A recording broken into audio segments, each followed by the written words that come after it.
गुजरात के अहमदाबाद में हुई भारी बारिश के बाद कुछ इलाकों में पानी भर गया, जिसकी वजह से लोगों की मुश्किलें बढ़ गईं क्योंकि बारिश का पानी सड़कों पर जमा हो गया, जिसके बाद कुछ हिस्सों में ट्रैफिक की रफ्तार भी थम गई। जोरदार बारिश के बाद जहां अहमदाबाद के लोगों को गर्मी से राहत मिली, तो वहीं जगह जगह पानी भरने की वजह से उन्हें मुश्किलों का भी सामना करना पड़ा। कुछ इलाकों में तो सड़कें तालाब में तब्दील दिखाई दी। कई लोग घुटने तक भरे पानी के बीच सड़क पार करते नजर आए। तो ये तस्वीरें सामने आई है। कुछ घंटों की बारिश के बाद अहमदाबाद की सड़कें तालाब में तब्दील हो गई। भारी बारिश हुई थी, जिसके बाद लोगों को गर्मी से राहत तो जरूर मिली, लेकिन मुश्किलें भी बढ़ गई।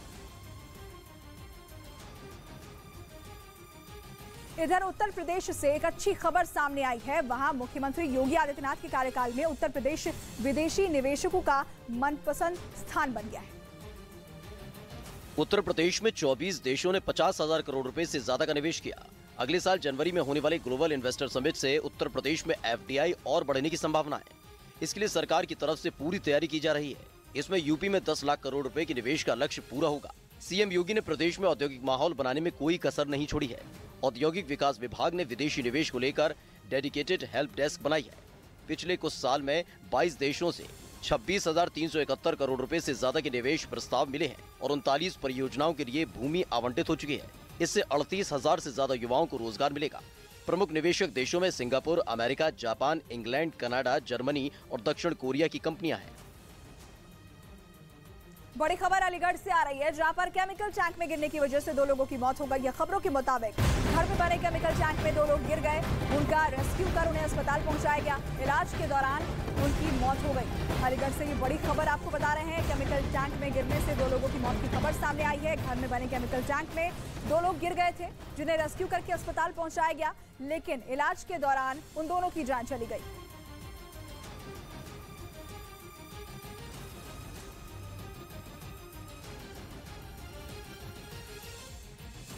उत्तर प्रदेश के अलीगढ़ से ये बड़ी खबर, 2 लोगों की जान चली गई।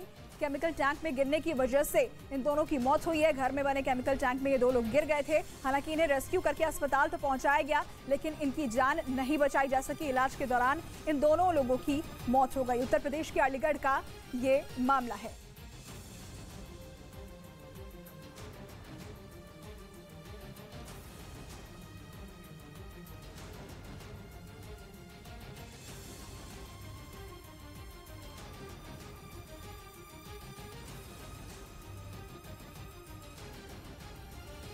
चिली के सैंटियागो में जारी छात्रों का प्रदर्शन उग्र हो गया और उन्होंने पुलिस पर पेट्रोल बम छोड़ दिए, जिसके बाद पुलिस ने भी बल का प्रयोग किया।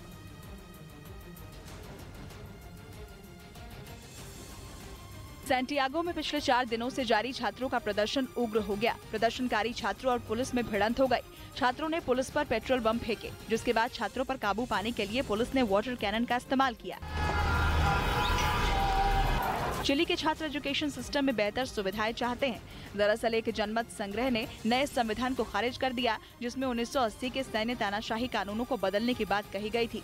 इसी फैसले से कुछ छात्र नाराज होकर सड़कों पर उतर आए और देखते ही देखते 4 दिनों से जारी शांतिपूर्ण प्रदर्शन उग्र हो गया। मध्य प्रदेश के शिवपुरी में एक चावल से भरे ट्रक में आग लग गई। जानकारी के मुताबिक ट्रक डिवाइडर से टकराया था,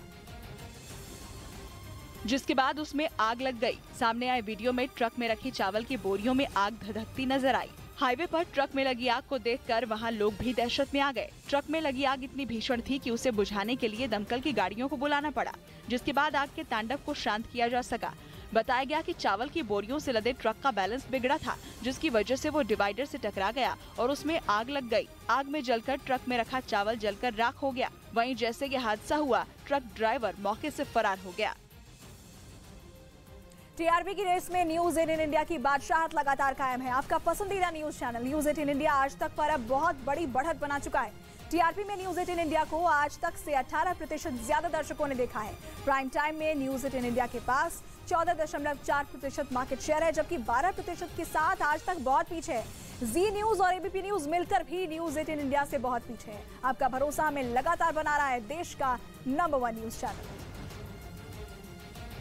नया इंडिया, नए नजरिए का इंडिया, जहां लोगों का नंबर 1 भरोसा बनता है वो, जो उनके मुद्दे उनकी आवाज निडर होकर उठाता है। लोगों की नंबर 1 पसंद बनता है वो, जो सिर्फ रफ्तार नहीं जिम्मेदारी पर भी विश्वास रखता है। देश का नंबर 1 न्यूज चैनल बनता है वो जो देश हित और जनहित दोनों को सर्वोपरि समझता है। News 18 India.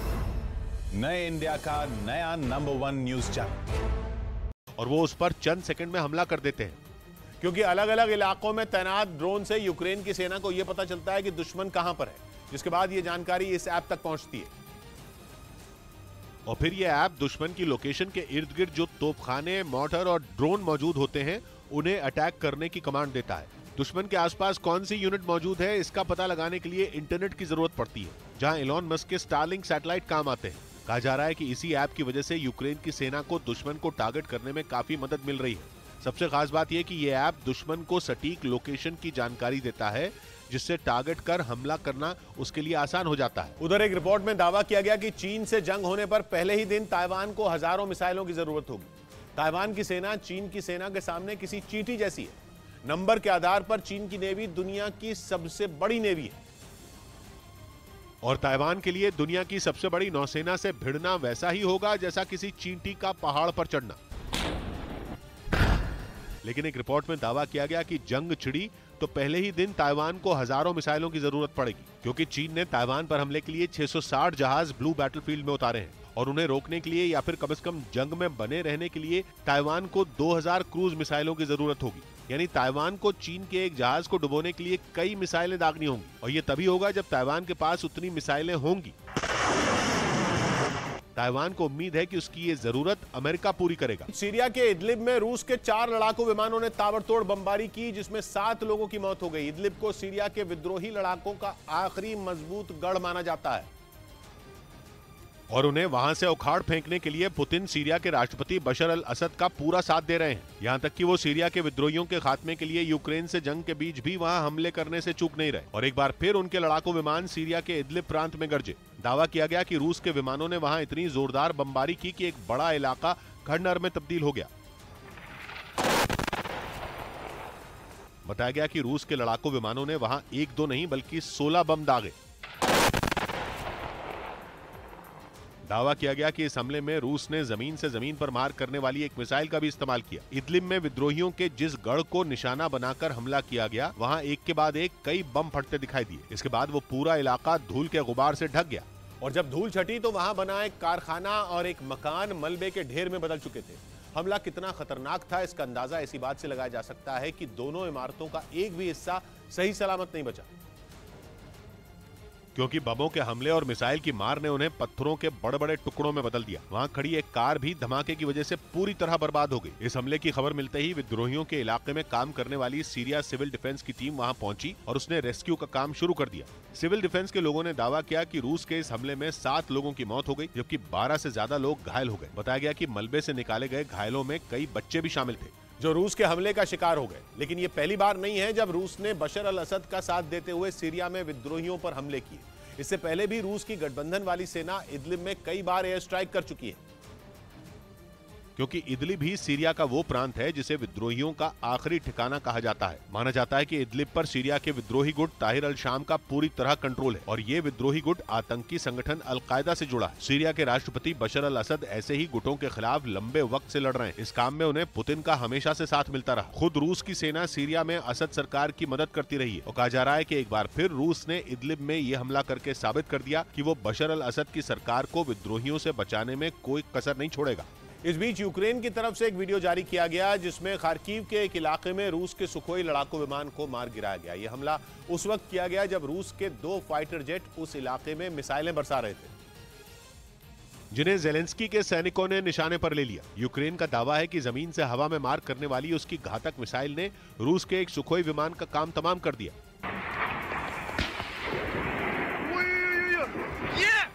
सुखोई विमान पर मिसाइल से हमला होते ही वो जमीन पर गिर गया, जिसके बाद वहां से धुआं उठता नजर आया। इस लड़ाकू विमान के पीछे एक और सुखोई आसमान में गरजता दिखा। हालांकि इस हमले में उसे कोई नुकसान नहीं पहुंचा। बताया गया कि दोनों विमान कम ऊंचाई पर उड़ान भर रहे थे और इसी वजह से यूक्रेन की सेना को हमले का मौका मिल गया। जिस इलाके में यह हमला किया गया वहां पुतिन की सेना और जेलेंस्की की फौज के बीच पिछले कुछ दिनों से जंग तेज हो गई। रूसी सेना खार्किव पर कब्जा करने के लिए लगातार हमले कर रही है। इस बीच खबर है कि दुनिया की सबसे ताकतवर अमेरिकी सेना के लिए स्वीडन की एक कंपनी हथियार बनाएगी। रिपोर्ट के मुताबिक अमेरिका ने स्वीडन की उस हथियार बनाने वाली कंपनी से $82 मिलियन यानी भारतीय रुपयों में 650 करोड़ की डील की है, जिसके तहत स्वीडन की हथियार बनाने वाली कंपनी साब एबी अमेरिका के लिए anti tank grenade launcher Carl Gustav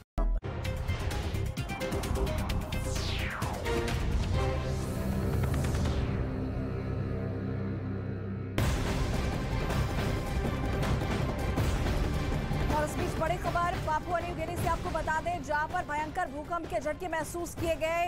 Papua New Guinea में 7.7 तीव्रता का भूकंप आया।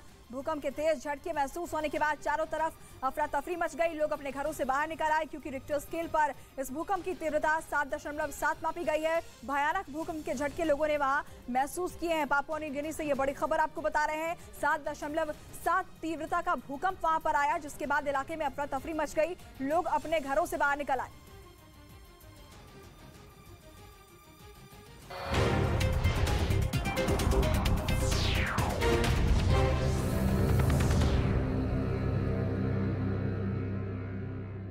आज तक और इंडिया टीवी को पछाड़ न्यूज़ 18 इंडिया बना भारत का नंबर 1 न्यूज चैनल। देखते रहिए न्यूज़ 18 इंडिया। खाली होने की वजह से नेटो में शामिल कई देश यूक्रेन को हथियार सप्लाई करने से इनकार कर चुके हैं। उधर रूस के आक्रामक रवैये को देखकर जर्मनी ने अपने पड़ोसी देशों के साथ मिलकर एक कॉमन एयर डिफेंस सिस्टम बनाने की प्लानिंग की। जर्मनी ने तय किया है कि आने वाले सालों में वो एयर डिफेंस सिस्टम में निवेश बढ़ाएगा, क्योंकि यूक्रेन में जंग छेड़कर रूस ने यह साबित कर दिया कि वो अपने दुश्मनों को नहीं बख्शेगा और मौका मिलते ही उन पर बम और मिसाइलें बरसाएगा। माना जा रहा है कि जर्मनी इसी वजह से घबराया है। उसे पता है कि अगर रूस ने अपनी मिसाइलों की दिशा बदलकर उसकी ओर कर दी तो वो नहीं बच पाएगा, क्योंकि उसका एयर डिफेंस सिस्टम इतना मजबूत नहीं है। और इसी वजह से जर्मनी ने एक नई रणनीति बनाई है और यूरोप में एक कॉमन एयर डिफेंस सिस्टम बनाने के लिए पड़ोसी देशों से बात कर रहा है। जर्मनी के रक्षा मंत्री ने बयान दिया कि उम्मीदें ज्यादा हैं और हमें बहुत बड़ा काम करना है। जर्मनी के चांसलर पहले ही बता चुके हैं कि एयर डिफेंस सिस्टम के बहाने यूरोप के देशों को जर्मनी के साथ जुड़ने का मौका दिया जा रहा है, क्योंकि उन्हें पता है कि रूस से इस वक्त यूरोप का हर देश डर रहा है। माना जा रहा है कि यही वजह है कि जर्मनी अपनी अगुवाई में एयर डिफेंस सिस्टम बनाने की प्लानिंग कर रहा है। और वहां के अधिकारियों ने इस आइडिया को नाम दिया जर्मन शील्ड, क्योंकि ये डिफेंस सिस्टम एक ऐसा कवच होगा जो यूरोप को रूस के कहर से बचाएगा। यही नहीं, जर्मनी की दलील है कि ऐसा करने से यूरोप के देशों की नेटो में स्थिति मजबूत होगी, क्योंकि common air defence system Europe की एकता का सिंबल होगा, जिससे नेटो में यूरोप के देशों की ताकत बढ़ेगी। जर्मनी ये जानता है कि रूस ने अगर अमेरिका पर मिसाइलें दागी या हमला किया तो उसका सामना कर लेगा, क्योंकि अमेरिका का मिसाइल डिफेंस सिस्टम अकेले रूस का जवाब देने के काबिल है। अमेरिका का मिसाइल डिफेंस सिस्टम इस तरह डिजाइन किया गया है कि वो पूरे देश को किसी भी हवाई हमले से बचा सकता है, फिर चाहे उस पर बैलिस्टिक मिसाइलें ही क्यों न दागी जाएं। लेकिन जर्मनी का डिफेंस सिस्टम इतना मजबूत नहीं है। जर्मनी इसी वजह से एक ताकतवर एयर डिफेंस सिस्टम बनाने पर फोकस कर रहा है। यही नहीं, उसने अपने पड़ोसी देशों को बताया कि यह तरीका आसान है और इसमें कम खर्च आएगा। और रही बात सुरक्षा की गारंटी की, तो कॉमन एयर डिफेंस सिस्टम में वो मिलनी पक्की है। जर्मनी ने तय किया है कि वो $10,000 करोड़ मतलब 8 लाख करोड़ रुपए स्पेशल मिलिट्री फंड में देगा। इसके अलावा वो अमेरिका से F-35 लड़ाकू विमान भी खरीदने वाला है, जिसकी पहली खेप 2026 में बर्लिन पहुंच जाएगी। यही नहीं, पता चला है कि कॉमन एयर डिफेंस सिस्टम के बारे में उसने पोलैंड और बाल्टिक देशों समेत यूरोप के कई देशों से बात कर ली है और वो जल्द से जल्द इस पर काम शुरू कर देना चाहता है, जिसकी बड़ी वजह है लिथुआनिया के पास बसे रूस के शहर कलिनिनग्राद में तैनात इस्कंदर मिसाइल, जिसकी रेंज में जर्मनी समेत यूरोप के कई देश आते हैं। यानी अगर पुतिन का मूड खराब हुआ तो वो कभी भी मिसाइलों का मुंह जर्मनी की ओर कर देंगे, जिसे रोकने के लिए जर्मनी को एक ताकतवर कवच चाहिए, जिसे बनाने के लिए वो दिन रात प्लानिंग कर रहा है। उधर उत्तर कोरिया के शासक किम जोंग उन ने एक बड़ा ऐलान किया, जिसने अमेरिका समेत पूरी दुनिया की टेंशन बढ़ा दी, क्योंकि उन्होंने अपने देश की सेना को किसी भी खतरे से निपटने के लिए परमाणु हथियारों के इस्तेमाल की खुली छूट दे दी, जिसके लिए उत्तर कोरिया की संसद ने एक कानून भी पारित कर दिया। और इस दौरान किम जोंग उन भी खुद संसद में मौजूद रहे। उन्होंने अपने भाषण में अमेरिका को निशाने पर लिया और यह ऐलान कर दिया कि उत्तर कोरिया परमाणु हथियारों से संपन्न देश है। साथ ही उन्होंने यह भी साफ कर दिया कि वो अपने परमाणु हथियारों को खत्म करने के लिए किसी भी कीमत पर समझौता नहीं करेंगे।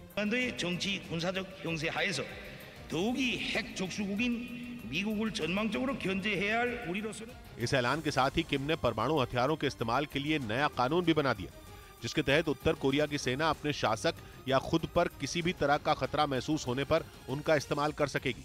इसके लिए उसे किसी तरह की मंजूरी नहीं लेनी होगी। जबकि इससे पहले 2013 में उत्तर कोरिया ने जो कानून बनाया था उसमें न्यूक्लियर अटैक के जवाब में ही परमाणु हथियारों के इस्तेमाल की बात कही गई थी। मतलब ये कि नया कानून बनाकर किम ने अपने दुश्मन अमेरिका और दक्षिण कोरिया को ये संदेश दे दिया कि वो चाहे कितना दबाव बना लें वो झुकेंगे नहीं। और उन्होंने ये ऐलान ऐसे वक्त में किया जब अमेरिका चेतावनी दे चुका है कि किम कभी भी न्यूक्लियर टेस्ट कर सकते हैं। हालांकि पिछले 5 वर्षों में उत्तर कोरिया ने कोई परमाणु परीक्षण नहीं किया, लेकिन अचानक किम जोंग उन ने अपने देश को परमाणु हथियार से लैस घोषित कर दिया। और जिस तरह से हाल के दिनों में कोरियाई प्रायद्वीप में तनाव बढ़ा है, उसे देखते हुए किम के ऐलान को हल्के में नहीं लिया जा सकता। इस बीच खैरसौन में यूक्रेन की सेना के पलटवार से बौखलाए पुतिन ने वहां अपनी सेना की मदद के लिए हथियारों की नई खेप रवाना की। रूस ने इसका एक वीडियो भी जारी किया और दावा किया कि उसकी सेना की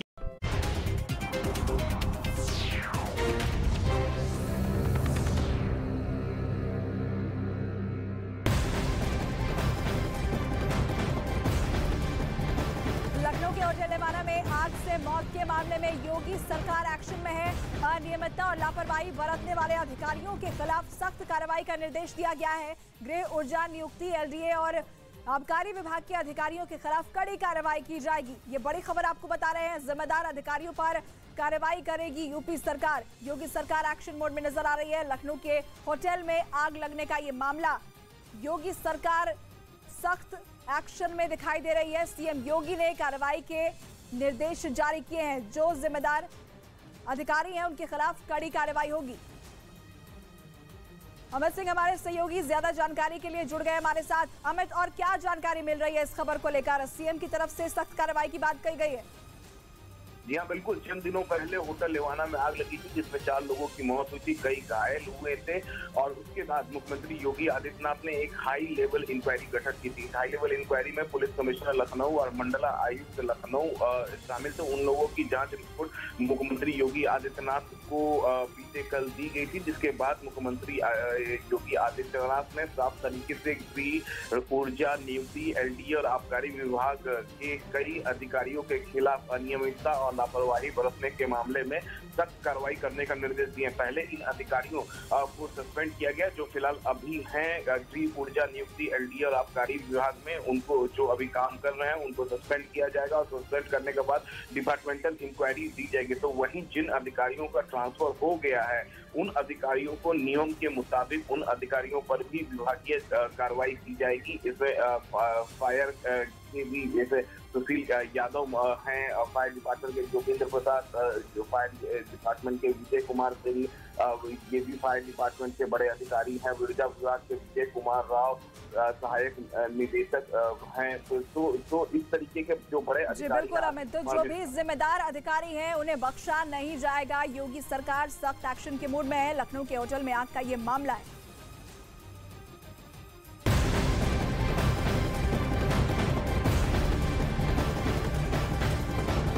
बड़ी खबर कोलकाता से है, जहां पर 17 करोड़ 32 लाख का कैश मिला है। कारोबारी के घर से इतनी मात्रा में कैश मिलने से इलाके में हड़कंप मच गया है। मोबाइल गेम एप्लीकेशन धोखाधड़ी मामले में ईडी ने छापेमारी की थी। छापेमारी के दौरान 17 करोड़ से ज्यादा का कैश मिला है। 8 मशीनों से नोटों की गिनती की गई और जिन्हें ट्रक में भरकर ले जाया गया। कोलकाता से ये बड़ी खबर। मोबाइल एप्लीकेशन धोखाधड़ी मामले में कार्रवाई ईडी की तरफ से शुरू की गई थी और जब छापेमारी हुई तो कैश बरामदगी का सिलसिला शुरू हुआ। अलग अलग जगहों पर छापेमारी में 17 करोड़ से ज्यादा का कैश बरामद किया गया, जिन्हें गिनने के लिए ईडी को 8 मशीनें लगानी पड़ी और बाद में बक्सों में बंद करके इन कैश को ट्रक में ले जाया गया। 3 तस्वीरें आपको दिखा रहे हैं। मोबाइल ऐप केस का ये मामला था।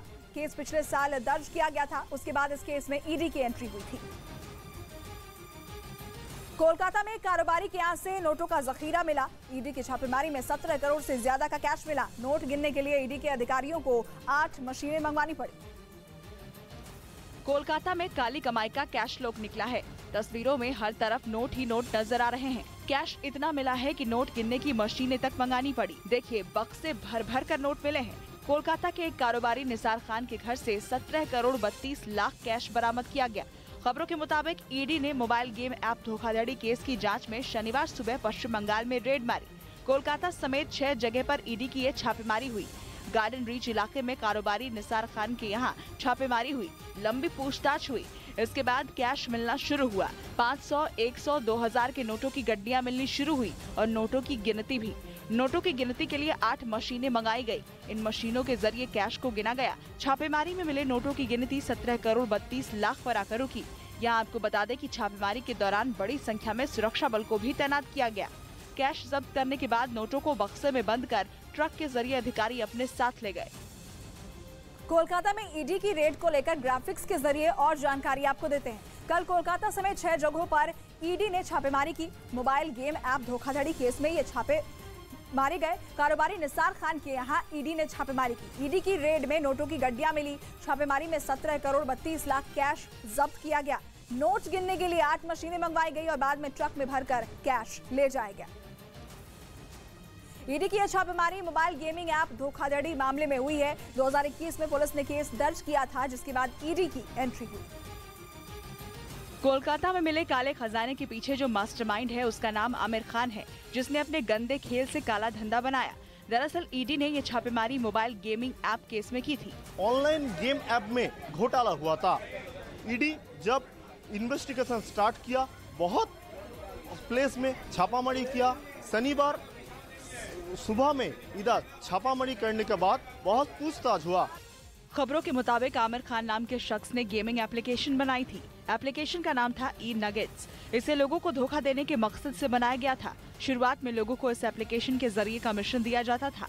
अच्छा पैसा बनाकर अचानक से ऐप को रोक दिया गया। पैसा निकालना बंद कर दिया, सर्वर से डेटा हटा दिया। इसके बाद ग्राहकों को पूरा गेम समझ में आया। कोलकाता पुलिस ने फरवरी 2021 में कंपनी और उसके प्रमोटरों के खिलाफ एफआईआर दर्ज की थी और इसी से मनी लॉन्ड्रिंग का मामला सामने आया है। ईडी ने एक्शन लिया और छापेमारी के दौरान ईडी के अधिकारियों ने देखा कि आरोपियों की ओर से फेक अकाउंट्स का इस्तेमाल किया जा रहा है। तलाशी ली गई तो नोटों की गड्डियों के बंडल मिलने शुरू हो गए।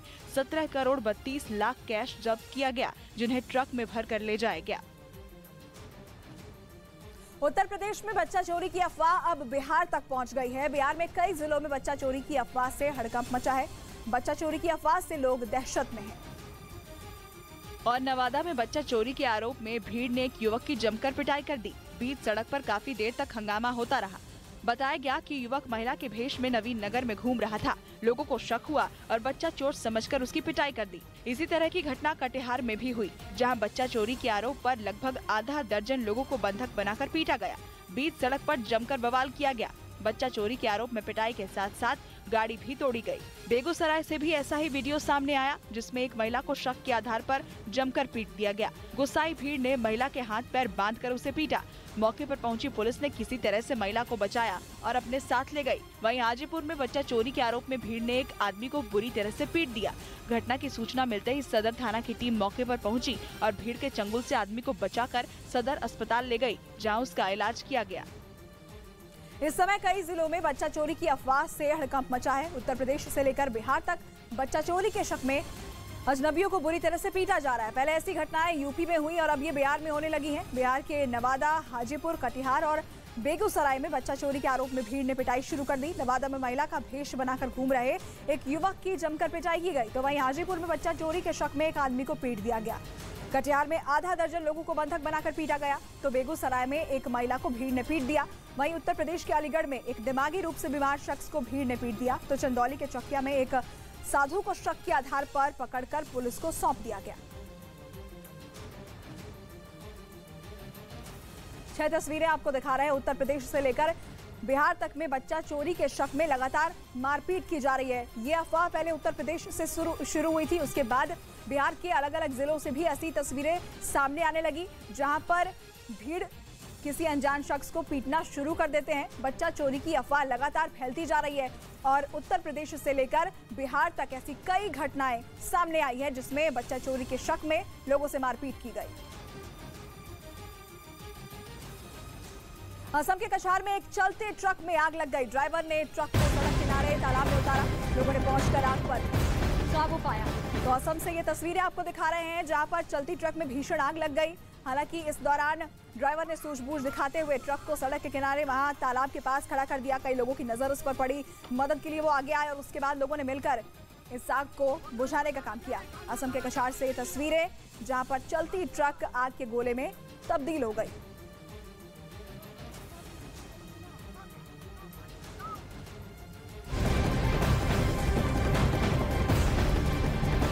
उत्तर प्रदेश के एटा से बड़ी खबर आपको बता दें, जहां चलती गाड़ी में भीषण आग लग गई। इस दौरान गाड़ी में सवार लोगों ने कूदकर किसी तरह अपनी जान बचाई। देखते ही देखते गाड़ी आग का गोला बन गई, जिसे देखकर वहां हड़कंप मच गया। एटा से कासगंज ये कार जा रही थी, चलती कार में अचानक आग लग गई, जिसकी तस्वीरें भी सामने आई है। किस तरीके से कार आग के गोले में तब्दील हो गई, तस्वीरों में आप देख सकते हैं। ये बड़ा हादसा, लेकिन जो लोग इसमें मौजूद थे उन्होंने समय रहते कूदकर अपनी जान बचा ली। उत्तर प्रदेश के एटा से ये तस्वीर सामने आई।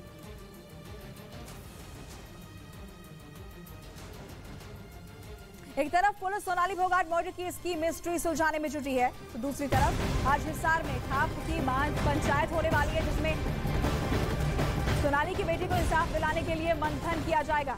इस महापंचायत में सीबीआई जांच की भी मांग की जाएगी। बताया जा रहा है कि सोनाली फोगाट का परिवार अभी तक की जांच से संतुष्ट नहीं है, जिसके बाद महापंचायत का फैसला लिया गया है। आज हिसार में सुबह 10 बजे खाप की महापंचायत बैठेगी।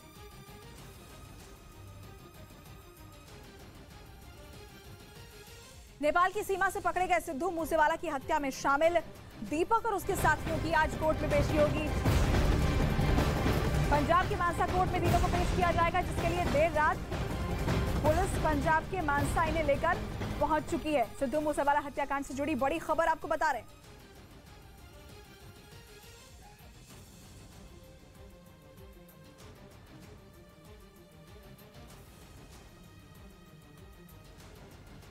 शूटर दीपक मुंडे के साथ उसके दो साथियों कपिल पंडित और राजेंद्र उर्फ जोकर को भी पश्चिम बंगाल से सटे नेपाल बॉर्डर से पुलिस ने गिरफ्तार किया। सिद्धू मूसेवाला पर शूटर दीपक और उसके दोनों साथियों ने ही ताबड़तोड़ गोलियां बरसाई थी। दिल्ली पुलिस की स्पेशल सेल और पंजाब पुलिस की एंटी गैंगस्टर टास्क फोर्स के ज्वाइंट ऑपरेशन में इन तीनों को धर दबोचा गया। स्पेशल सेल ये तीनों गैंगस्टर को यहाँ पर लेके आई है। देखिए ये तीनों शूटर यहाँ पर हैं। कुछ कहना चाहेंगे आप? मूसेवाला हत्याकांड में वांटेड शूटर दीपक मुंडी अपने दो साथियों के साथ नेपाल से कजाकिस्तान भागने की फिराक में था। तीनों आरोपियों को पुलिस मानसा लेकर पहुंच चुकी है, जहां इनकी कोर्ट में पेशी होगी। एनकाउंटर नेपाल में गांव वालों ने सिद्धू मूसेवाला के कातिलों को बच्चा चोर समझकर पहले तो जमकर पीटा, फिर इन्हें पुलिस के हवाले कर दिया। पुलिस की जांच में सामने आया कि ये तीनों कोई बच्चा चोर नहीं, बल्कि हाई-फाई सिद्धू मूसेवाला के मर्डर केस में आरोपी हैं। सूत्रों के मुताबिक मूसेवाला के हत्यारे भारत से नेपाल की सीमा में दाखिल होने के लिए झापा नाम के गांव पहुंचे थे, जहां लोगों ने इन्हें बच्चा चोरी गैंग का सदस्य समझ लिया। दिल्ली और पंजाब पुलिस ने शूटर दीपक मुंडी की धरपकड़ के लिए कई दिनों से नेपाल की सीमा के पास सर्च ऑपरेशन चलाया हुआ था। इस हाई प्रोफाइल हत्याकांड में शामिल 3 शार्प शूटर प्रियव्रत फौजी, अंकित सिरसा और कशिश उर्फ कुलदीप को दिल्ली पुलिस पहले ही गिरफ्तार कर चुकी है और 2 शूटर एनकाउंटर में ढेर हो चुके हैं। वहीं सितंबर की शुरुआत में हत्याकांड में एक संदिग्ध को अजरबैजान और दूसरे को केन्या से हिरासत में लिया गया था। नेपाल की झापा से ही इन तीनों को पुलिस ने गिरफ्तार किया। लंबे वक्त से पुलिस हत्याकांड को अंजाम देने वाले इन तीनों आरोपियों की तलाश में जुटी थी। गैंगस्टर गोल्डी बराड़ शूटर दीपक मुंडी, कपिल और राजेंद्र के लगातार संपर्क में था। जिस फोन से गोल्डी बराड़ से आरोपी बात करते थे, गिरफ्तारी से ठीक पहले उसे बड़ी ही चालाकी के साथ आरोपियों ने कहीं गायब कर दिया। पुलिस ने मूसेवाला हत्याकांड की चार्जशीट में साजिश का मुख्य आरोपी कनाडा में रह रहे गैंगस्टर गोल्डी बराड़ को ही बनाया है। सिद्धू मूसेवाला को गोलियों से भूनने के बाद तीनों ही आरोपी रायपुर से विदिशा, गुजरात और इंदौर होते हुए दिल्ली से निकलकर नेपाल जा पहुंचे थे, जहां से तीनों के तीनों कजाकिस्तान जाने का प्लान बना रहे थे, जिसके लिए कुख्यात शूटर दीपक नकली पासपोर्ट के बंदोबस्त में जुटा था। लेकिन नकली पासपोर्ट बनाने से पहले ही पुलिस ने इन्हें धर दबोचा। अपने कुर्गों की गिरफ्तारी से गोल्डी बराड़ बौखला गया है। कानून तोड़ने वाला अब खुद कानून के तहत सजा दिए जाने की पैरवी कर रहा है। गोल्डी बराड़ ने सोशल मीडिया पर पोस्ट करके अपने गैंग के सदस्यों को कानून के हिसाब से सजा दिलाने की बात लिखी है। सिद्धू मूसेवाला हत्याकांड के मास्टरमाइंड गोल्डी बराड़ ने दीपक मुंडी समेत गिरफ्तार तीनों आरोपियों के लिए पोस्ट लिखा। गोल्डी बराड़ का दावा है कि नेपाल पुलिस ने दीपक, कपिल और राजेंद्र को गिरफ्तार किया। वहीं गोल्डी बराड़ ने अपने पोस्ट में दिल्ली और पंजाब पुलिस की गिरफ्तारी के दावे को खारिज कर दिया। सोशल मीडिया पोस्ट में गोल्डी बराड़ ने तीनों की तस्वीर भी पोस्ट की है। इतना ही नहीं, कहीं तीनों शूटर्स का एनकाउंटर ना हो जाए, इसलिए गोल्डी बराड़ ने तीनों के साथ कानून के हिसाब से सलूक किए जाने की बात लिखी है। वहीं दूसरी तरफ दिल्ली के रोहिणी में पुलिस ने मुठभेड़ में लॉरेंस और गोल्डी बराड़ गैंग से जुड़े 3 कुख्यात बदमाशों को गिरफ्तार किया है। रोहिणी के सेक्टर 36 में लॉरेंस बिश्नोई और गोल्डी बराड़ गैंग से जुड़े तीनों कुख्यात बदमाश लूट की वारदात को अंजाम देकर लौट रहे थे, जहां दिल्ली पुलिस की स्पेशल सेल ने जाल बिछाकर इन्हें पकड़ने की कोशिश की। पुलिस की घेराबंदी को देख तीनों बदमाशों ने फायरिंग शुरू कर दी, जिसके बाद पुलिस ने जवाबी फायरिंग की, जिसमें एक बदमाश के पैर में गोली लग गई। जवाबी फायरिंग में आखिरकार स्पेशल सेल की टीम को कामयाबी मिली और पुलिस ने तीनों बदमाशों को गिरफ्तार कर लिया। पकड़े गए बदमाशों की पहचान नवीन, मनोज और कर्मवीर के तौर पर हुई। पुलिस ने इनके पास से 3 पिस्टल और 11 जिंदा कारतूस भी बरामद किए। तीनों शूटर हरियाणा के झज्जर के रहने वाले हैं। फिलहाल पुलिस तीनों बदमाशों से पूछताछ में पता लगाने की कोशिश में जुटी है कि आखिर लॉरेंस और गोल्डी गैंग से जुड़े कुख्यात बदमाश किस किस मकसद से दिल्ली आए थे। रोहिणी से पकड़े गए ये तीनों बदमाश कनाडा में बैठे गोल्डी बराड़ से सोशल मीडिया के जरिए संपर्क में थे। पूछताछ में सामने आया है कि गोल्डी बराड़ ने इन तीनों को एक मिशन के लिए दिल्ली भेजा था। गोल्डी बराड़ इन तीनों की मदद से किसी को ठिकाने लगाना चाहता था, जिसके लिए इन्हें हथियार और गाड़ी तक मुहैया कराई गई थी। लेकिन उससे पहले ही पुलिस को इन तीनों के बारे में टिप मिल गई और पुलिस की स्पेशल सेल ने इन्हें गिरफ्तार कर लिया। सिद्धू मूसेवाला की हत्या में शामिल आरोपी प्रियव्रत फौजी ने ही इन तीनों की बराड़ गैंग में एंट्री कराई थी। इसी साल जुलाई में भी इन तीनों ने गुरुग्राम में एक शराब के ठेके में लूटपाट की थी। अब पुलिस गोल्डी बराड़ के टारगेट का पता लगाने में जुटी है, जिसे ये तीनों ठिकाने लगाने के मकसद से दिल्ली में दाखिल हुए थे। सिर्फ भारत ही नहीं, गोल्डी बराड़ ने दुनिया भर के कई देशों में अपने गैंग का नेटवर्क फैलाया हुआ है। खुद कनाडा में रहकर गोल्डी बराड़ इस नेटवर्क को ऑपरेट करता है। दुबई से लेकर यूएसए तक गोल्डी बराड़ का नेटवर्क है, तो वहीं खुद गोल्डी बराड़ का ठिकाना कनाडा है। फिलीपींस तक गोल्डी बराड़ की पहुंच है, जहां उसने बम्बिहा के गैंगस्टर को मरवाया था। इतना ही नहीं, अजरबैजान और केन्या में भी गोल्डी गैंग का कनेक्शन है। इसके अलावा कजाकिस्तान में भी गोल्डी गैंग का नेटवर्क मौजूद है। भारत में पंजाब, हरियाणा और दिल्ली में गोल्डी गैंग की सक्रियता है। हिमाचल और उत्तराखंड में भी गोल्डी गैंग फैला हुआ है। उत्तर प्रदेश और राजस्थान भी गोल्डी के नेटवर्क से अछूता नहीं है, तो वहीं मध्य प्रदेश और महाराष्ट्र में भी गोल्डी गैंग सक्रिय है।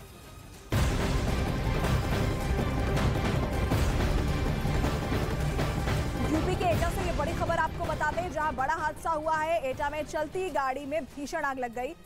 इस दौरान गाड़ी में सवार लोगों ने कूदकर किसी तरह से अपनी जान बचाई। देखते ही देखते गाड़ी आग का गोला बन गई, जिसे देखकर वहां हड़कंप मच गया। उत्तर प्रदेश के एटा से ये बड़ी खबर, जहां पर यह हादसा हुआ। चलती कार में अचानक आग लग गई। बड़ा हादसा हो सकता था, लेकिन कार सवारों ने ऐन मौके पर कूदकर अपनी जान बचाई। एटा से कासगंज ये कार जा रही थी और इस दौरान अचानक ही इसमें आग लग गई और कार आग के गोले में तब्दील हो गई।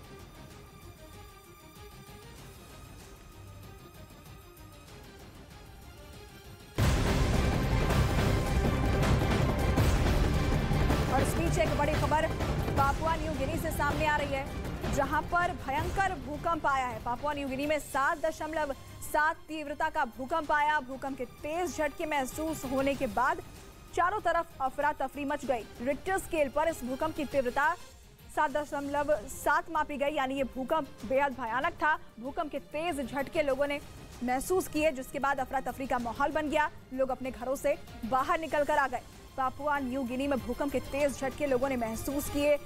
भूकंप की तीव्रता 7.7 मापी गई है। ब्रिटेन के नए महाराज किंग चार्ल्स बन गए हैं। सेंट जेम्स पैलेस में उनकी ताजपोशी हुई। आधिकारिक तौर पर वो सम्राट बन गए हैं। ताजपोशी के बाद बकिंघम पैलेस गए। इस दौरान भारी संख्या में ब्रिटेन के लोग वहां पहुंचे। किंग को लेकर ब्रिटेन की जनता दीवानी नजर आई। किंग चार्ल्स की ताजपोशी कर दी गई है। लंदन के सेंट जेम्स पैलेस में ताजपोशी का कार्यक्रम हुआ और अब वो नए महाराज वहां पर बन गए हैं और उसके बाद लोगों से वो मिलते भी नजर आए। ब्रिटेन में नए युग का आगाज हो गया है। किंग चार्ल्स तृतीय ब्रिटेन के सिंहासन पर बैठ गए हैं। शनिवार को किंग चार्ल्स की सेंट जेम्स पैलेस में ताजपोशी हुई। इसी के साथ ही उन्हें आधिकारिक तौर पर ब्रिटेन का सम्राट घोषित कर दिया गया, जिसके बाद शपथ ग्रहण हुआ। पूरा समारोह लाइव टेलीकास्ट किया गया। शाही घराने के लोग, उनकी पत्नी और बेटों ने ताजपोशी में शिरकत की। नए Prince of Wales Prince William भी मौजूद रहे। किंग चार्ल्स तृतीय की ताजपोशी से पहले उनकी प्रधानमंत्री लिज ट्रस से मुलाकात भी हुई। राज तिलक के बाद किंग चार्ल्स ने ब्रिटेन सरकार के मंत्री और विपक्षी नेताओं से भी मुलाकात की। बकिंघम पैलेस में प्रधानमंत्री लिज ट्रस ने सम्राट चार्ल्स को अपनी कैबिनेट से भी मिलवाया। अब ब्रिटेन में काफी कुछ बदल जाएगा। ब्रिटेन का नेशनल एंथम बदलेगा, करेंसी में किंग की फोटो लगेगी। ऐसी बहुत सी चीजें हैं जिनमें बदलाव होगा। बता दें कि किंग्स चार्ल्स ब्रिटिश राजशाही का ताज पहनने वाले 40वें सम्राट हैं। नए राजा किंग्स चार्ल्स महारानी के सबसे बड़े बेटे हैं। क्वीन एलिजाबेथ का 96 साल की उम्र में निधन हुआ है। वो 70 साल तक ब्रिटेन की महारानी रहीं। किंग चार्ल्स की ताजपोशी के साथ ब्रिटिश राष्ट्रगान के शब्दों में भी बदलाव किया गया है। अब ब्रिटेन के राष्ट्रगान के बोल गॉड सेव द किंग हो गया है। इंग्लैंड और दक्षिण अफ्रीका के बीच तीसरे टेस्ट शुरू होने से पहले गॉड सेव द किंग गाया गया। ये बदलाव के साथ पहली बार स्पोर्टिंग इवेंट में गाया गया। खिलाड़ियों ने क्वीन को श्रद्धांजलि भी दी।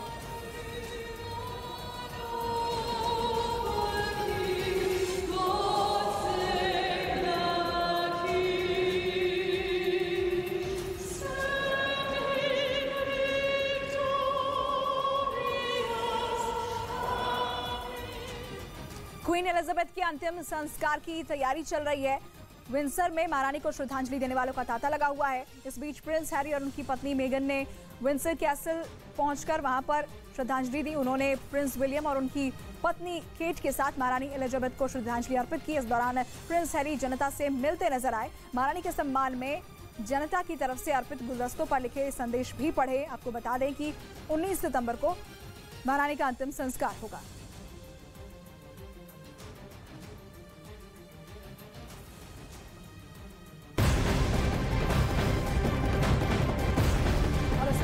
खबर आ रही है, पुणे अहमदाबाद हाईवे पर कंटेनर और कार के बीच जोरदार टक्कर हुई है। पूरी घटना सीसीटीवी में कैद हो गई है।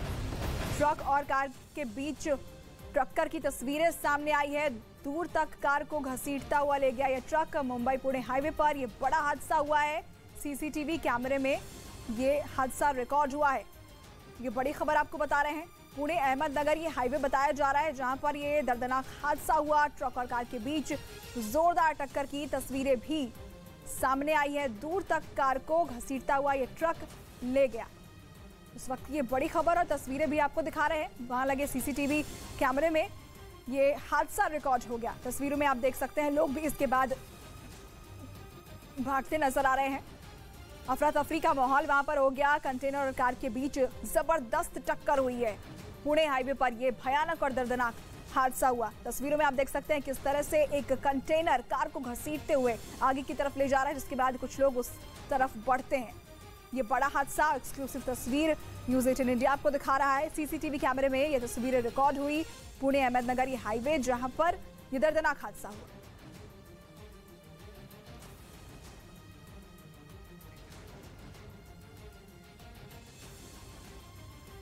आज गृह मंत्री अमित शाह गुजरात के दौरे पर हैं, जहां उनके कई कार्यक्रम हैं। अमरेली में वो सहकारी संस्थानों की सालाना बैठक में शामिल होंगे। दोपहर 3 बजे अमित शाह सोमनाथ मंदिर में दर्शन करेंगे।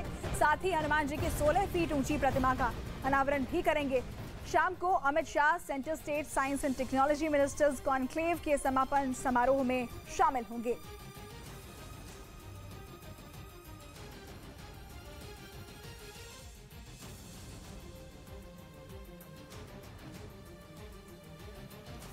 गुजरात के अहमदाबाद में हुई भारी बारिश के बाद कुछ इलाकों में पानी भर गया, जिसकी वजह से लोगों की मुश्किलें बढ़ गईं। क्योंकि बारिश का पानी सड़कों पर जमा हो गया, जिसके बाद कुछ हिस्सों में ट्रैफिक की रफ्तार भी थम गई। जोरदार बारिश के बाद जहां अहमदाबाद के लोगों को गर्मी से राहत मिली, तो वहीं जगह जगह पानी भरने की वजह से उन्हें मुश्किलों का सामना भी करना पड़ा। कुछ इलाकों में तो सड़कें तालाब में तब्दील दिखाई दी। कई लोग घुटने तक भरे पानी के बीच सड़क पार करते नजर आए। अहमदाबाद में भारी बारिश के बाद कुछ इस तरह की तस्वीरें नजर आई।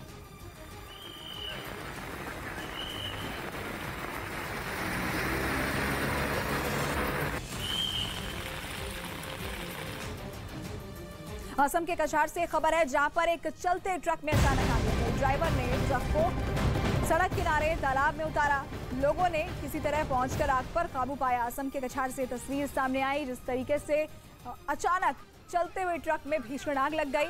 इसके बाद ड्राइवर ने सूझबूझ दिखाते हुए सड़क के किनारे तालाब के पास इस ट्रक को लगाया और उसके बाद कुछ लोग वहां पहुंचे, जिन्होंने मिलकर इस आग को बुझाने की कोशिश की।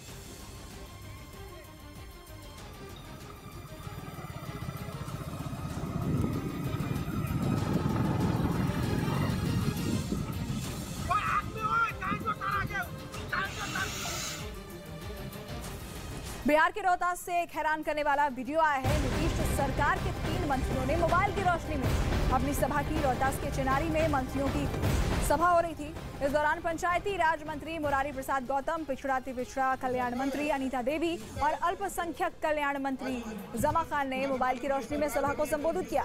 इस कार्यक्रम में लाइट की व्यवस्था नहीं की गई थी। बिहार के रोहतास से तस्वीरें आपको दिखा रहे हैं, जहां पर मंत्रियों की सभा होनी थी और इस सभा में लाइट की व्यवस्था ही नहीं थी। आपको दिग्भ्रमित करने के लिए बहुत कुछ कहेगा, लेकिन आप उनके भ्रम में न आए, उनके बातों में न आए। आप लोगों को मैं आश्वस्त करता हूँ इस मंच से कि पढ़ाई, कमाई, दवाई, सुनवाई की जो सरकार है, जो हम ला रहे। खबर बिहार के वैशाली से, जहां पुलिस से भाग रहे शराब माफिया ने 2 लोगों को गाड़ी से कुचल दिया, जिसमें एक आदमी की मौके पर ही मौत हो गई और एक का इलाज अभी भी जारी है। शराब माफिया की गाड़ी से पुलिस ने 240 बोतलें बरामद की है। बिहार के वैशाली में यह दर्दनाक हादसा हुआ है, जहां पर पुलिस से बचकर भाग रहे शराब माफिया की गाड़ी ने 2 लोगों को कुचल दिया। एक व्यक्ति की मौत हो गई, जबकि दूसरे व्यक्ति का इलाज अभी भी चल रहा है और इस दौरान पुलिस ने इस गाड़ी से 240 बोतलें भी बरामद की। बिहार के वैशाली से ये बड़ी खबर, जहां दर्दनाक हादसा हुआ। शराब माफिया ने 2 लोगों को कुचल दिया, जिसमें एक की जान चली गई। तो बिहार के वैशाली से ये बड़ी खबर आपको बता रहे हैं। पुलिस से भागते हुए शराब माफिया जा रहे थे और उन्होंने तेज रफ्तार उनकी गाड़ी ने 2 लोगों को कुचल दिया और इस हादसे में एक की जान चली गई है।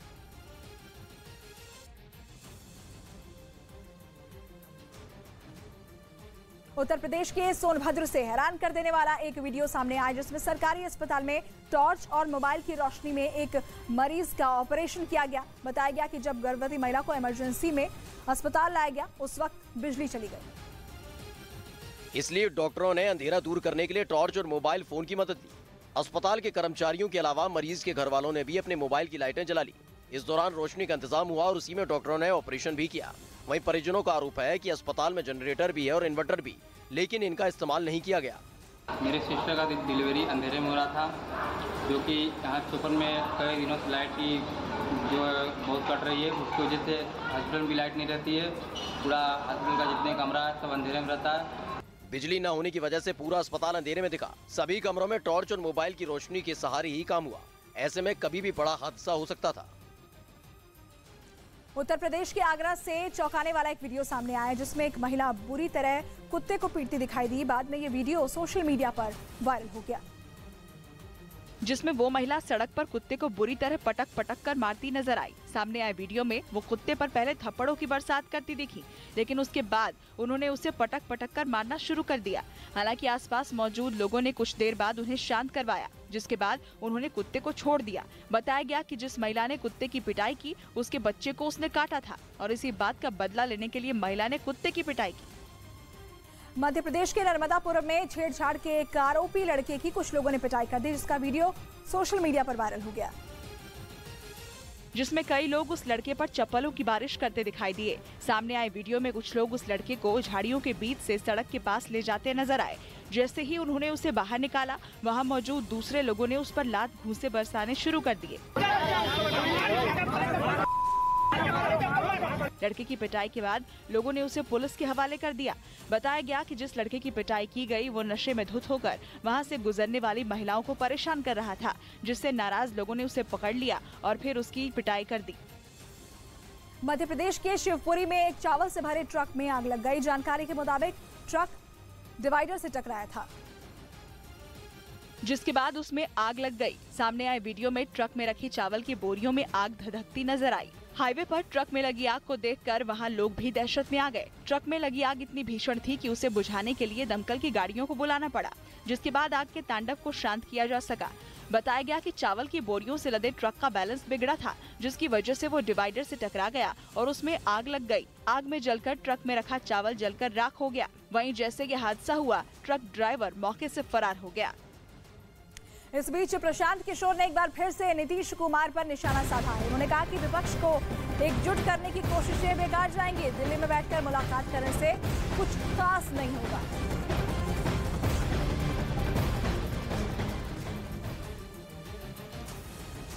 मुझे ऐसा लगता है कि कुछ नेताओं का आपस में मिलना, इंडिविजुअली या कलेक्टिवली, साथ में चाय पीना, बात करना, प्रेस कॉन्फ्रेंस करना दिल्ली में, उसको आप विपक्षी एकता या उस एकता से निकले हुए कोई बहुत बड़े राजनीतिक भूचाल के तौर पे या कोई नई राजनीतिक डेवलपमेंट के तौर पे मैं नहीं देखता हूँ।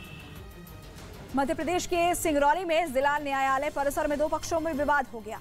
शुरुआत में हुई मामूली कहासुनी इतनी बढ़ गई कि दोनों गुट ने एक दूसरे पर हमला कर दिया, जिसमें 3 लोग घायल हो गए, जिन्हें इलाज के लिए भर्ती करवाया गया। जिला न्यायालय परिसर में हुई इस मारपीट को देख लोग भी हैरान रह गए। दोनों पक्ष एक दूसरे पर बुरी तरह से डंडों से हमला करते दिखाई दिए। वहीं जैसे ही मारपीट शुरू हुई, आसपास मौजूद लोगों ने मामले की जानकारी पुलिस को दी, जिसके बाद मौके पर पहुंची पुलिस ने दोनों को समझा बुझाकर झगड़े को शांत कराया। लेकिन इस मारपीट के दौरान 3 लोगों को काफी चोट आई, जिन्हें ट्रॉमा सेंटर में भर्ती करवाना पड़ा।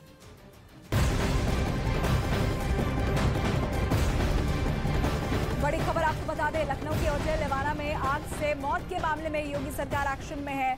अनियमितता और लापरवाही बरतने वाले अधिकारियों के खिलाफ सख्त कार्रवाई का निर्देश दिया गया है। गृह, ऊर्जा, नियुक्ति, एलडी और आबकारी विभाग के अधिकारियों के खिलाफ कड़ी कार्रवाई की जाएगी। सीएम योगी की तरफ से ये निर्देश जारी किए गए हैं। लखनऊ के होटल में आग लगने का यह पूरा मामला, जिसमें जो दोषी अधिकारी हैं उन पर एक्शन के मूड में योगी सरकार है। सीएम योगी ने सख्त कार्रवाई के निर्देश जिम्मेदार अधिकारियों पर दिए हैं।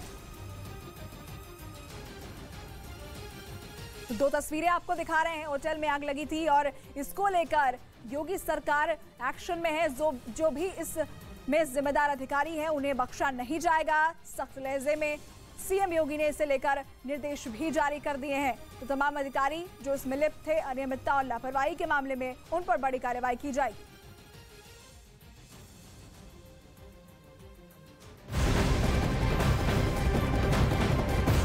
और इस बीच एक बड़ी खबर पापुआ न्यू गिनी से सामने आ रही है, जहां पर भयंकर भूकंप आया है।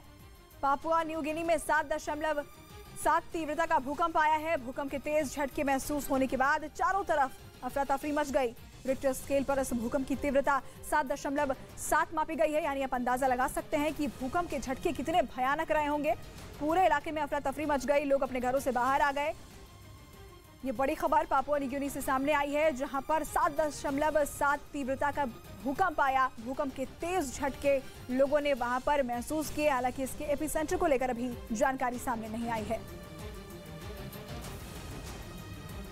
उत्तर प्रदेश के मैनपुरी में स्वास्थ्य विभाग के कर्मचारी पर हमला हुआ है। अस्पताल में घुसकर हमलावर ने गोली मारी है। मामला दर्ज कर हमलावर की तलाश में पुलिस जुट गई है। स्वास्थ्य विभाग के कर्मचारी पर हमले की खबर, कर्मचारी को अस्पताल के अंदर घुसकर गोली मारी गई। उत्तर प्रदेश से ये खबर आपको बता रहे हैं। हालांकि पुलिस अब इस पूरे मामले की जांच में जुट गई है। हमलावर की तलाश की जा रही है। उत्तर प्रदेश के मैनपुरी से ये बड़ी खबर है, स्वास्थ्य विभाग के कर्मचारी पर फायरिंग की घटना।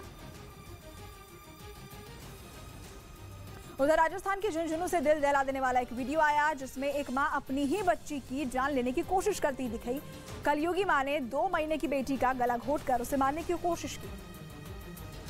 रोंगटे खड़े कर देने वाली ये तस्वीरें अस्पताल में लगे सीसीटीवी कैमरे में रिकॉर्ड हो गई, जिसमें 2 महीने की मासूम का गला उसकी ही मां दबाते दिखी। ये तस्वीरें विचलित कर सकती हैं। जन्म देने वाली मां ही जल्लाद बन गई। बताया गया कि बच्ची जन्म से ही बीमार थी। इसी बीमारी से तंग आकर मां ने ये खौफनाक कदम उठाया, लेकिन होनी को कुछ और मंजूर था। गला दबाने के बावजूद बच्ची बच गई। अस्पताल के डॉक्टर ने सीसीटीवी को देखकर फौरन बच्ची का इलाज करना शुरू कर दिया और मां के खिलाफ मुकदमा दर्ज करा दिया।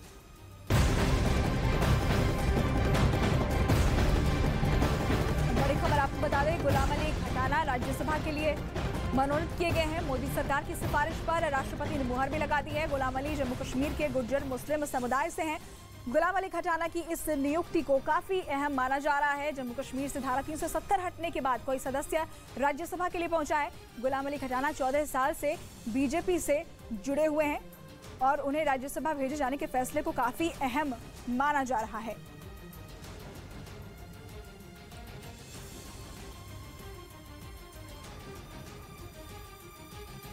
अफगानिस्तान की पख्तिया प्रांत में लड़कियों के स्कूल जाने को लेकर तालिबानी सरकार के कानून का विरोध किया गया। बड़ी तादाद में महिलाएं और लड़कियां सड़क पर उतरी और तालिबान के खिलाफ मार्च निकालकर प्रदर्शन किया और इस्लामिक अमीरात यानी तालिबानी सरकार से लड़कियों के लिए एक बार फिर से स्कूल खोलने की अपील की। अफगानिस्तान से ये तस्वीर सामने आई, जहां बड़ी संख्या में महिलाएं सड़कों पर उतरी और सरकार के खिलाफ नारेबाजी की।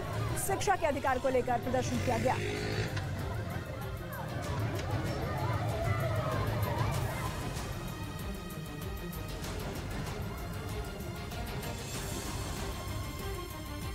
बिहार के रोहतास से एक हैरान करने वाला वीडियो सामने आया है। नीतीश सरकार के 3 मंत्रियों ने मोबाइल की रोशनी में अपनी सभा की। रोहतास के चेनारी में मंत्रियों की सभा हो रही थी और इस दौरान पंचायती राज मंत्री मुरारी प्रसाद गौतम, पिछड़ा अति पिछड़ा कल्याण मंत्री अनीता देवी और अल्पसंख्यक कल्याण मंत्री जमा खान ने मोबाइल की रोशनी में सभा को संबोधित किया। इस कार्यक्रम में लाइट की व्यवस्था नहीं की गई थी। मंत्रियों की सभा हो रही थी बिहार के रोहतास में और यहाँ पर लाइट की व्यवस्था नहीं थी, लिहाजा मोबाइल की रोशनी में उन्होंने इस सभा को संबोधित किया।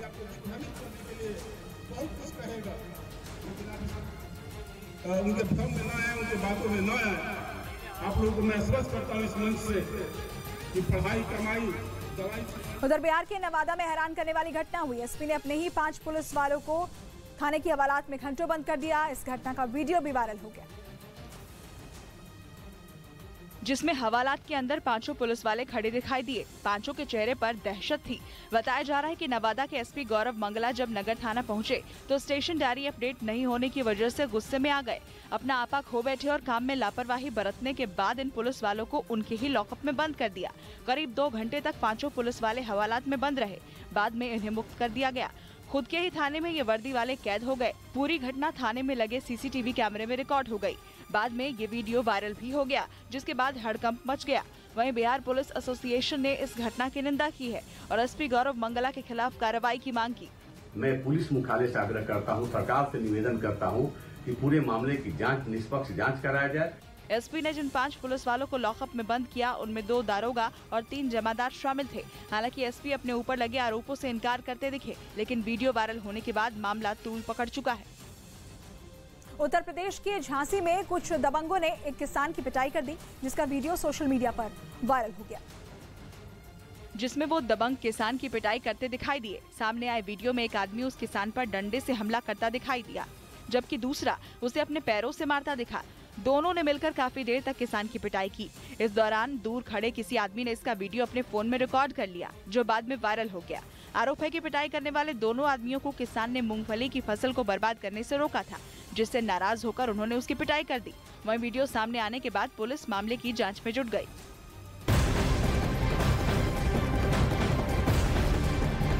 और इस बीच बड़ी खबर आपको बता दें, पापुआ न्यू गिनी से ये बड़ी खबर सामने आ रही है, जहां पर भयंकर भूकंप आया है। पापुआ न्यू गिनी में भूकंप की 7.7 की तीव्रता वाला भूकंप आया। भूकंप के तेज झटके लोगों ने महसूस किए और इसके बाद चारों तरफ अफरा तफरी मच गई। पापुआ न्यू गिनी में भूकंप के तेज झटके, क्योंकि इसकी तीव्रता 7.7 मापी गई और ऐसे में भूकंप के तेज झटके जब लोगों ने महसूस किए तो लोग अपने अपने घरों से बाहर निकल आए और वहां पर अफरा तफरी का माहौल हो गया। तस्वीरें भी आपको दिखा रहे हैं। पापुआ न्यू गिनी से ये बड़ी खबर है। भूकंप के तेज झटके लोगों ने महसूस किए। हालांकि नुकसान कितना हुआ है इसे लेकर अभी जानकारी सामने आनी बाकी है, लेकिन 7.7 तीव्रता वाला भूकंप अपने आप में बेहद भयानक